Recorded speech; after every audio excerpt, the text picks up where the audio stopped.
My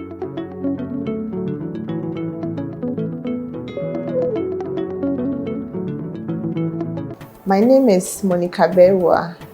I am from Ghana. I work at Fertility Teaching Hospital in Kumasi. I was recommended for this Merck Foundation clinical embryology training by the First Lady of Ghana. And we've been here for the past 3 months for the training. In Ghana, infertility is an issue as it is for every other country across the world. But fortunately, fertility treatment started in Ghana since 1995. That was when the first IVF baby was born. So in Ghana, there are about 25 IVF centers in Ghana. But unfortunately, it's all owned by the private sector. We do not have any fertility clinic that is owned by the government or the public sector. For clinical embryologists, we have around 35 clinical embryologists in Ghana who are trained and working in the whole country. Mostly, it's women who come for the fertility treatment because in Ghana, after marriage, when there is no children, the society tends to blame the women. So mostly it's the women who come more for fertility treatment. The ratio between male involvement is quite low because the women will take the initiative and then later on their husbands will join. But for the men to initiate fertility treatment, it's not very common in Ghana. But in general, the number of fertility patients seeking treatment is, I do not have the exact estimation, but the number is quite high because most Ghanaian women want to go to school, they want to be professional. So most of the time after 35 years, that is when they are interested in fertility care, and most of them will have a lot of challenges because of the decrease in fertility chances because of the advanced age. Most Ghanaians are aware about fertility treatment because mostly we see patients coming to the clinics and inquiring about options that are available. The difficulty is it is mostly the women because fertility awareness is, even though it's quite out there in Ghana, it's not very widespread. So after marriage, if the couple are not having any pregnancy, you see that there's pressures from their in-laws, from their family and friends. And this gives a lot of psychological and then mental torture to the women because the initial impression is the woman cannot have children. So the awareness is very high among women. Most men do not think they have problems when it comes to fertility issues. They think that once they are able to have an issue with their woman and then they are able to produce sperm, they think that is enough.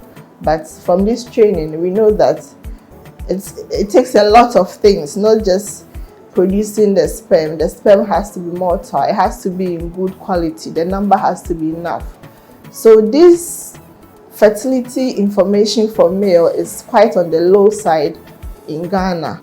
The Merck Foundation embryology training here in India is very essential to me professionally as an embryologist because being an embryologist requires that I have all the knowledge and the skills that I need. Being skillful in this job is fundamental because I will be entrusted with human lives. I'm going to help couples to have human beings. So it's essential that I get all the training that I need. This training is giving me this opportunity so that I can get that training that I require. To my patients also, this training will also help them because if I am not trained enough to give them the care they require, it means that their fertility journey is going to be affected. So in that case, as I get the training that I need and I become competent, they will benefit. This training program has been very intense. It's been amazing. I've had a very good experience here.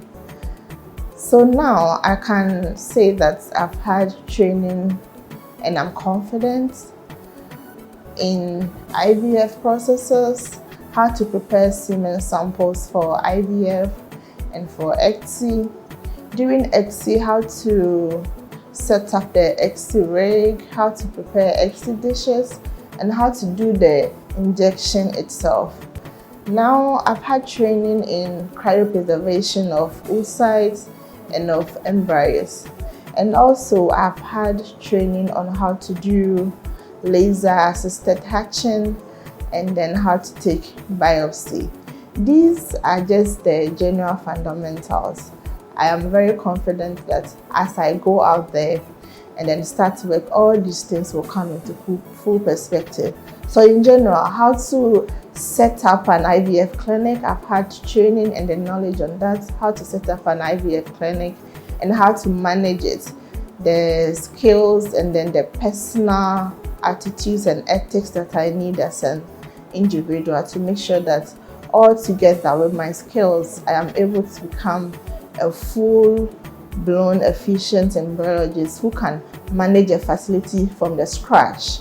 So on my own, these are the training that I've got. So skills and then knowledge and then attitudes personally that will help me to become efficient. So when you come here, every training that you receive, you have to take it seriously. You have to pay attention. You have to make sure every day you report to the departments. Whatever discussions that you have, make sure that you get involved. If you have any doubts, you have to ask them and get clarification.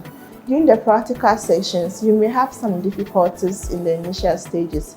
Not to worry, just relax, ask questions and keep practicing, That is what happens. Once you practice and you are consistent with it, you will see that you will know everything, and then when you go home, everything will get into full circle. So you cannot be lazy, you cannot be lackadaisical, you just have to be focused, you have to be disciplined. It takes discipline. And then with these, the trainers here are always available to teach you. So if you also put your mind to it that you want to learn and you want to achieve, you can achieve everything that you need to achieve to become a clinical embryologist who can help your patients and your country. So finally, I want to thank the Merck Foundation, the More Than a Mother initiative. I think this is a very brilliant thing that Merck Foundation is doing, because mostly women are reduced to mothers. If a woman is unable to have children, people do not mostly see their worth aside being a mother. More Than a Mother is making us understand that the mother is a human being who has respect, who has values aside being a mother. And of course, it is training me here so that I can get the skills so that when I go, I can help those who are in the age range to have children, to have their own children. So I want to thank Dr. Rasha for keeping this vision alive. Thank you, Merck Foundation. Thank you, Dr. Rasha. Ghana.